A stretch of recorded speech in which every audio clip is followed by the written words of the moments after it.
Welcome to Nellore logs. ఈరోజు ఒక sweet recipe చూపిస్తున్నానండి. అది వచ్చేసి అందరికీ తెలిసిన చక్కెర పొంగల్ అండి. ఇది కుకింగ్ బిగినర్స్కి, కొత్తగా ఎవరైనా ఫ్యామిలీ స్టార్ట్ చేసి ఉంటారు కదా, వాళ్ళకి దేవుడి ప్రసాదాలు అవి తయారు చేయడము తెలియదు కాబట్టి కొంచెం చిన్న క్వాంటిటీలో నేను దేవుడి ప్రసాదానికి రెడీ చేస్తూ నేను ఇది చూపిస్తున్నానండి. చాలా సింపుల్, ఈజీ. నేను కుక్కర్లోనే ఇది ప్రిపేర్ చేసుకుంటూ ఉంటాను. నా వీడియో కనుక ఎవరైనా ఫస్ట్ టైం చూస్తుంటే లైక్ చేయండి, షేర్ చేయండి, సబ్స్క్రైబ్ చేయండి. ఇదైతే చాలా ఈజీ స్వీట్ రెసిపీ అండి. నేను ఒక చిన్న గ్లాస్కి బియ్యం తీసుకున్నాను.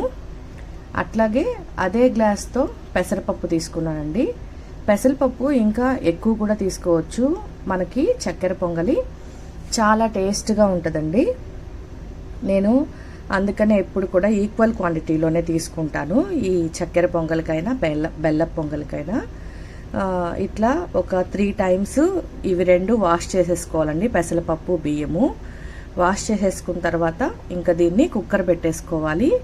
మనకి అవి అంతా ఇవి రెండు కలిపి ఒక పెద్ద గ్లాస్ అవుతుంది కాబట్టి నేను 2.5 గ్లాసు వాటర్ పోసానండి. ఎందుకంటే అప్పుడు ఈ పొంగలి బాగా ఉడకద్దండి. ఈ పొంగల్ అనేది ఈ బియ్యం కానీ పెసరపప్పు కానీ బాగా కుక్ అయితేనే, మెత్తగా కుక్ అయితేనే టేస్ట్ బాగొస్తుందండి. ఇప్పుడు నాకు ఒక 4 విజిల్స్కి రెడీ అయిపోయింది. ఈ పప్పు బియ్యము 2 ఉడికిపోయాయి. ఇంకా దాన్ని మనం స్పూన్తో స్మాష్ చేసేసుకోవాలండి. స్మాష్ చేసేసుకున్న తర్వాత దీన్ని ఏం చేయాలి అని అంటే ఒక దగ్గరికి తీసేసుకోవాలి. దీన్ని అంతా కూడా గిన్నెలోకి అలా తీసేసుకున్న తర్వాత నేను ఇప్పుడు ఒక పెద్ద కప్పు నిండా షుగర్ తీసుకున్నాను. షుగర్ అనేది మీ టేస్ట్కి తగ్గట్టుగా తీసుకోండి. ఎక్కువైనా తీసుకోవచ్చు, చాలా తక్కువైనా తీసుకోవచ్చు. నేనైతే కొంచెం మీడియంగా తీసుకున్నాను. ఈ చక్కెరని పూర్తిగా కరిగిచ్చేసేసుకోవాలి. ఇంకా మనకి స్టవ్తో ఏం పని ఉండదండి.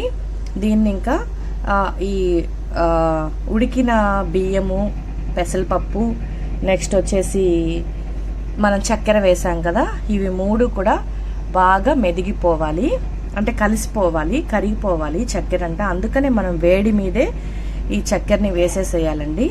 ఇదైతే కంప్లీట్గా నాకు అయిపోయింది, కలిపేసుకున్నాను. చూడండి, ఇప్పుడు మీకు కలర్ కూడా మారి కొంచెం పాకం వచ్చినట్టుగా కూడా మనకి చూస్తుంటే తెలుస్తుంది కదా. ఒక ఏలక్కాయి కొట్టేసుకున్నానండి. ఏలక్కాయ కానీ కొట్టేసుకుంటే మనకి ఏమవుతుందంటే మంచి ఫ్లేవర్ వస్తుంది. ఏ స్వీట్లో అయినా ఖచ్చితంగా మీరు ఇలాచీని మీరు స్కిప్ చేయొద్దండి. స్వీట్కంతా కూడా ఈ ఇలాచీయే మంచి ఫ్లేవర్ని ఇస్తుంది. నేను చాలాసార్లు చెప్పున్నాను స్వీట్స్ చేసేటప్పుడంతా కూడా. ఇంకా దీనికి మనం కొబ్బరి ముక్కలతో తిరగమాత పెట్టుకున్నామండి, నెయ్యితో.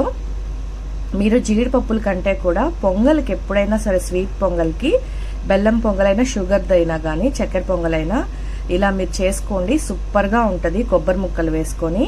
ఇంకా నేను నెయ్యి వేసాను. నెయ్యి అనేది పూర్తిగా మీ ఆప్షనల్, ఎంతైనా వేసుకోవచ్చు.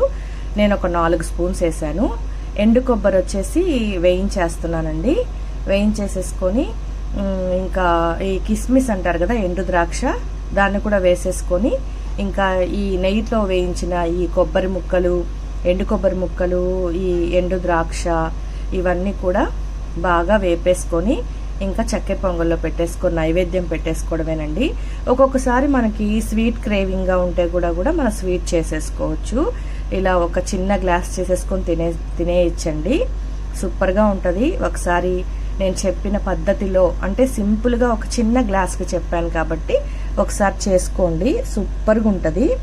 కావాలంటే మీరు ఎక్కువ కూడా చేసుకోవచ్చు. ఎక్కువ చేసుకునేటప్పుడు ఏమవుతుందంటే ఇంత కుక్కర్ పనికిరాదండి.